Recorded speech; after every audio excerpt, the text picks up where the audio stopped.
এই দুনিয়ায় কেউ এক বিন্দু জায়গা ছেড়ে কথা বলে না। বিশ্বাস করেন ভাই, আপনার মায়ের পেটের ভাই বোন এক হাত জায়গা ছেড়ে দিবে না।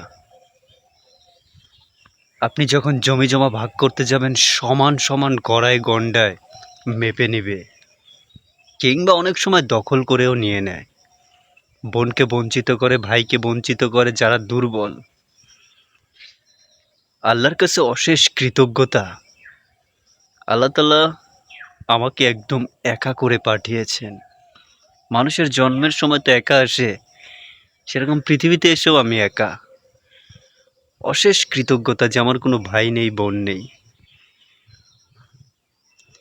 এটা আমার কাছে অনেক বড় আল্লাহর থেকে পাওয়া মনে হয়, রহমত মনে হয়।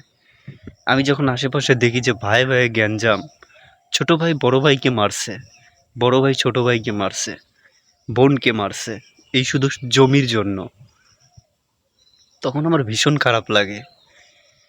আমি তো এইসব গ্যাঞ্জাম মারামারি পছন্দ করি না। তো আল্লাহ তাআলা আমাকে হয়তো ভালোবাসছে যে আমার সাথে কারো কোনো ভাগের সম্পর্ক নাই।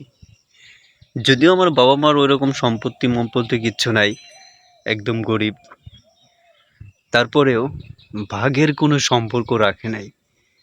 অশেষ কৃতজ্ঞতা, যেটুকুই আছে সব আমার। এখন আমার যদি ভাই থাকতো, তার সাথে আমার মতের মিল পড়তো না, হয়তো পড়তো না। বোনের সাথে পড়তো না হয়তো। মানে আমি একটা, এটা কিভাবে বোঝাবো যে আমার মন যা চায় এখন তাই করতে পারবো। একটা ফ্রিডম আছে, স্বাধীনতা আছে, যে যা কিছু সবই আমার। অশেষ কৃতজ্ঞতা এত বড় ভাগ্য আমাকে দেওয়ার জন্য আল্লাহর কাছে।